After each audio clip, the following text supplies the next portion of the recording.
There are stories of people in extreme circumstances buying or bribing their way out to safety. You could say in this case buying and bribing are the same thing.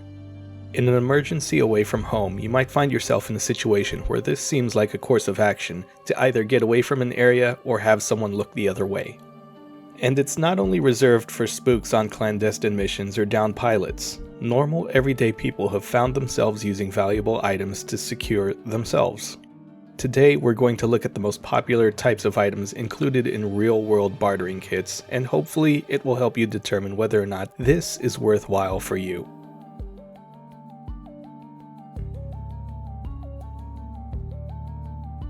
In a lot of places, the dollar reigns supreme. In fact, it's used as a currency in many island nations as well as Ecuador and El Salvador. Its ubiquitousness and versatility make it good almost anywhere for anyone, with the exception of a few special places.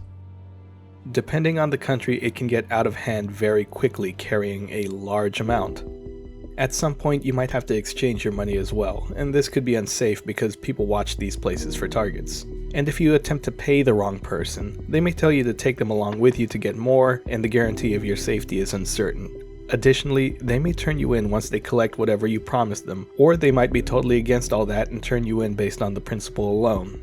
I'm sure if you've ever known any West Coast Marines, they might have some personal stories of a friend, of course, who might have had one too many while south of the border in Tijuana. Let's go to Hong Kong! And did something that highlighted them in the wrong way. There may be additional parts to the story detailing that it was 20 after 20 until satisfaction was obtained by the person collecting the paperwork. That's funny and all, but never forget those stories could have easily gone the other way. Not just Mexico, but any foreign country known for individuals within that country's law enforcement who play it fast and loose. There's the threat of extortion, kidnapping, or murder. Cash can deliver safety or bring out the worst impulses.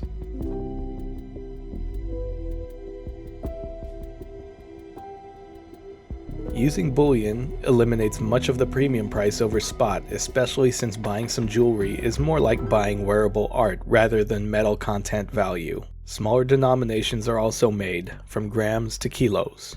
The historical value and recognizability is a measure of trust if it's a common coin like an American eagle, Canadian maple, or South African Krugerrand. Gold sovereigns are recognized throughout the former British colonies, and the French angel has a story widely known in Western Europe. However, gold and silver coins are bulky and hard to retrieve if they're concealed inside clothing like a money belt, and they will pop up under many simple X-ray devices used today. There might be tax laws in place that also make this a headache if you happen to have enough. If you carry silver, you'd have to carry a lot. If you're carrying gold, that's a lot of money concentrated into one small thing. As for examples, where to begin? The Holocaust Museum has a display of a Russian gold 5-ruble coin that belonged to Shanky Minuskin, who hid with Polish partisans who used these coins to pay for food, clothing, and weapons. What about government-issued examples? Enter World War II era USN Atlantic kits. These kits included a full sovereign, 2 half sovereigns, a 20 franc coin, a 10 franc coin, and 3 gold rings, all in all totaling about 0.9 troy ounces of gold. As late as the First Gulf War, gold coins were still given in special circumstances. Bravo 20 by Andy McNabb recounted his use of 20 gold sovereigns hidden on his belt. Less than James Bond, but inflation happens. Then if you pull out these straps, inside are 50 gold sovereigns. 25 in either side.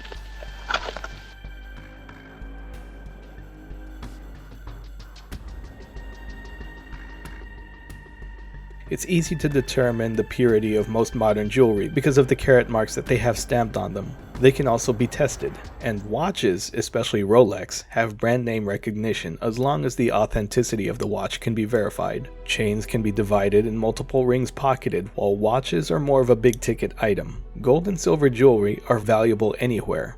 There is such a thing as too much. You can look like Mr. T with the number of chains some people own, destroying an important rule of staying out of trouble and blending into the background as much as possible without standing out. You can also spend way more than you thought, and if you pay an extremely high premium for what's essentially wearable art, there's a diminishing return on the value unless you invest wisely. And of course, with just like the other mediums, there's no guarantee that this is going to work. a Boston man, Andrew Smeaton, traded his Breitling watch for a Toyota that was using duct tape to hold it together in order to rescue his coworker, Chris Van Heisty, his wife, and 12-year-old son. On the military front, pilot kits, purportedly from the Southeast Asia Theater, are an example of a kit issued by the US government that included jewelry. Additionally, Milius watches, not Rolexes, were the watch used by the US Gov. These kits were originally marketed as Pacific kits from World War II, but the watch is full of 60s tech and features. Back to the trade Rolex. Lots of SEALs and special guys wore Rolexes in Vietnam and may have had them for trading purposes. But was that a definite thing? Much like many things in the military, especially in units that have the leeway to purchase commercial off-the-shelf solutions, the selection of a piece of gear came down to availability and reliability. Rolex GMT Masters at the PX in 1968 ran between $190 to $240 and checked off both of those requirements. Trading a watch for access, freedom, or what have you may be a rare event, but as Andrew Walls Smeaton proved, it doesn't mean that it doesn't happen and that you can't trade a watch or jewelry to tilt the odds in your favor.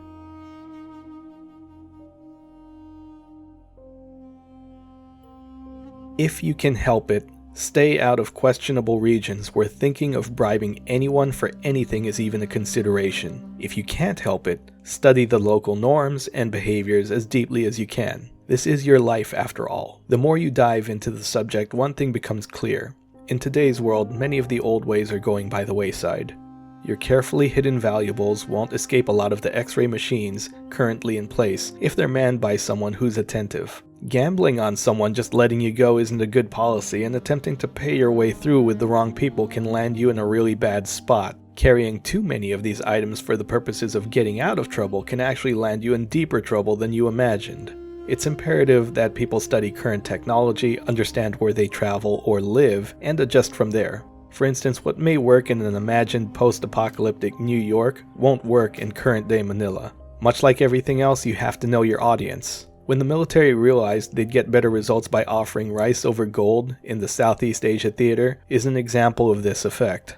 It's a lot of work to study your region or intended travel destinations, but as I said, it's your life we're talking about.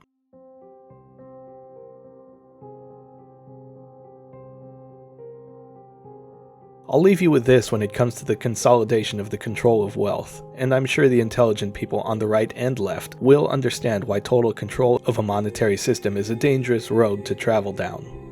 For the Jews with the means to leave the country, legally emigrating meant relinquishing 50% of one's monetary assets, and then exchanging the rest of the remaining Reichsmarks for the currency of whatever country would be their final destination.